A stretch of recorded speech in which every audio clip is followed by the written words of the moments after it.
यहाँ जो युवा होने के साथ घर में नहीं बल्कि गुजरात में जाके रहते हैं या अदर स्टेट में जाकर के काम करते हैं, उसकी जवानी वहीं ढल जाती है। शादी किया तो वो अपने पत्नी का मुंह नहीं देख पाते हैं, बेरोजगारी इस चरम पे है तो दूसरे स्टेट जाना पड़ता है। तो अगर हमारे क्षेत्र में मक्का का फैक्ट्री लग जाता है तो वो यहाँ काम करेंगे, अपने परिवार के साथ खुशहाल रहेंगे। तो उसके लिए सरकार ने कभी सोचा नहीं, और जो वर्तमान में बैठे हुए हैं 25 साल से, इन पर कोई विचार ही नहीं कर रहे हैं। जिस प्रकार से बेलदौर विधानसभा क्षेत्र के उन गलियों और गलियारों में घूमते नजर आ रहे हैं आशीष रंजन जी, जो कि उर्फ पप्पू सिंह पटेल जी हैं, शिक्षाविद हैं। आइए सीधे जुड़ते हैं। पप्पू जी, सबसे पहले बोलता खगड़िया में आपका स्वागत है। रविकांत चौरसिया जी, आपका भी स्वागत है, धन्यवाद है, और आपके जितने भी हैं उनको भी मेरा धन्यवाद, नमस्कार। जो चर्चाएं हैं कि जो है आशीष रंजन जी चुनाव लड़ने के मूड में हैं, क्या सही है? जो गांव गलियारों में घूम रहे हैं, क्या मामला क्या है? मामला ये है कि घूमने का डायरेक्ट और इनडायरेक्ट ये परिप्रेक्ष्य है कि अगर मौका मिल रहा है, जिस प्रकार से मैं काम कर रहा हूँ, तो महागठबंधन की ओर से मुझे आश्वासन मिला है और मैं आ रहा हूँ। हाँ, मैदान में चुनाव लड़ेंगे। चुनाव लड़ेंगे। आखिरकार विजन होना चाहिए ना, क्यों भाई? विजन तो साफ है कि यहाँ की समस्या तो आपके भी नज़र में दिख रहा है और मैं भी देख रहा हूँ। गली गली घूमने के बाद पता चल रहा है कि ये फ्लडेड एरिया है, उसमें लोगों को बचाने के लिए प्रयास करना, लोगों की समस्या सुलझाना, और सबसे बड़ी समस्या है किसानों की समस्या है, जो कि ज़मीन लेकर के है। वो तो बेचारा मतलब कि पड़े हुए हैं, उनके पास कुछ मिल नहीं रहा है, कागजात नहीं है, और सरकार कहती है कि यहाँ के बाद से 45 के बाद से या 50 के बाद का जो कागज़ है वैलिड नहीं है। तो ये सारी समस्या कई तरह की समस्या है, जो किसान को अगर हम उठा दें, किसान के लिए अगर हम काम कर दें, तो ये अस्थाई विकल्प है। मेरा उद्देश्य यह है कि हम एजुकेशन से जुड़े हुए हैं, तो समाज में एजुकेशन हो, समाज एजुकेटेड हो, इस तरह की बात आवे। तो हमारी जो समस्या लोगों में दिख रही है कि बेरोजगारी कम करना, तो अगर हम एजुकेशन डालते हैं लोगों के बीच तो वह खुद एजुकेटेड होते हैं, तो बेरोजगारी कम होगी। और दूसरी बात है कि मैं जब क्षेत्र का भ्रमण किया तो किसानों की महत्वपूर्ण समस्या क्या है, कुछ लोग भूमिहीन हैं, उनको रहने की जगह नहीं है, और सरकार की कई योजना है जो धरातल पर नहीं आ रही है। तो उस परिप्रेक्ष्य में हमको लगा कि एजुकेशन के साथ साथ उनकी ज़मीनी बात को भी देखा जाए। और अभी जो सर्वे वगैरह का जो काम वगैरह हो रहा है, तो बहुत ऐसे किसान हैं जिनके पास कोई कागजात नहीं है। और पहले के समय में जो स्थिति थी, ये फ्लड एरिया है बेलदौर विधानसभा, और यहाँ बाढ़ में बह जाता था उनका कागजात वगैरह।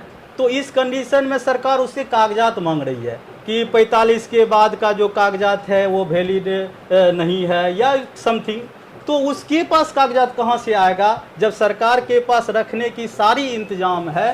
तो उनको नहीं दिखाना चाहिए कि ये आपका कागजात है और ये आपका ज़मीन है कि नहीं है, और आप हमसे मांग रहे हैं जहाँ की बाढ़ होती है, आग लग जाता है, या फिर पहले सिंकट्टी होती थी तो उसमें लाल कागज कपड़े में बांधा जाता था, कागज को रखा जाता था, तो वो चोरी हो जाती थी। तो किसान लाएगा कहाँ से? तो ये बड़ी अहम समस्या है क्षेत्र के किसानों की। तो बेचारे वो जो परिमार्जन या दिस दैट कराने के लिए, ये तो घोर भ्रष्टाचार हो रहा है। मतलब हर ब्लॉक बिक चुका है, मैंने फिक्स कर दिया, लगता है कि उनको तनख्वाह मिल रही है कि नहीं मिल रही है, इस प्रकार की भाव दिख रहा है समाज में। तो मुझे लगा कि कुछ ऐसे लोगों को आना चाहिए इस परिप्रेक्ष्य में कि इस जनता की समस्या को समझ सके, जनता के समस्याओं के साथ लड़ सके, केवल राजनीति करना नहीं बल्कि उनकी समस्या को सुनना। और ये है कि यहाँ अभी जो देख रहे हैं कि बाढ़ आ रहा है, तो उसमें हर किसान का घर बह जाता है, उसके बारे में सरकार का क्या है? जब अंतिम दौर आता है तब वहाँ बोरा और मिट्टी गिरने लगता है। क्यों नहीं पहले से हम तैयार होते हैं? बहुत सा ऐसा देश है जो नदी को बांध दिया है, जैसे कि नीदरलैंड है और वगैरह वगैरह। तो ऐसा भी तंत्र है, लेकिन यहाँ क्या है कि भ्रष्टाचारी बढ़े तो हम बाढ़ को नियंत्रण ना करके उसमें इन्वेस्ट कर रहे हैं कि हमारा पॉकेट कैसे गर्म हो। क्यों नहीं हम नदी को उस तरह का कर दें? जो छोटा सा देश उसने घुमा दिया, समुद्र को बांध दिया, तो हम कोसी नदी और गंगा नदी को नहीं कर सकते हैं? तो ये सब कहीं न कहीं सरकार को इस पर ध्यान देना चाहिए। और लग रहा है कि जिस प्रकार का बात हो रही है कि एक छोटा सा विधायक की चुनाव, विधानसभा की चुनाव में प्रधानमंत्री के दौरा होना, 100 करोड़ खर्च हो रहा है, ये किस पर जा रहा है? और 80 करोड़ आबादी को आप 5 किलो अनाज में उलझा करके रखे हुए हैं। ये सब क्या है? अपाहिज बनाना है। तो इस तरह की ढेर सारी समस्या जिसको मैं गिना नहीं सकता हूँ। तो इन समस्याओं को देख करके मैंने सोचा कि एजुकेशन के साथ साथ कुछ इस क्षेत्र में भी आया जाए, सामाजिक कार्य किया जाए, तो शायद समाज में सुधार हो सकता है। राजनीति में जो एक जाति व्यवस्था है, जो कभी जाति नहीं है। आप जिस समाज से ताल्लुक रखते हैं, आप कुर्मी समाज से हैं, कुर्मी समाज के ही जो है माननीय मुख्यमंत्री नीतीश कुमार जी सरकार में हैं, और आपके जो विधायक हैं वो भी आपके ही कास्ट के हैं। तो ये जो कास्ट वाला फैक्टर है, आपको क्या लगता है इस बार अगर आप किस्मत अगर आजमाना चाहते हैं, राजनीति में अगर आना चाहते हैं, तो फिर क्या आप विकल्प बन सकते हैं? आपको विकल्प बनने के लिए क्या आपको लगता है कि आप एलिजिबल हैं अपने नजरिए में? विकल्प ऑलरेडी विकल्प हम हैं। वजह यह है कि विगत 25 साल से जो विधायक जी हैं, तो उनके कार्य को लोगों ने देख लिया। अब आजमाना चाहता है पब्लिक की इनको लाएंगे, एजुकेटेड है, समाज में कुछ दे सकते हैं, इतना पहले से ये प्रयास कर रहे हैं, सबकी समस्या को सुन रहे हैं।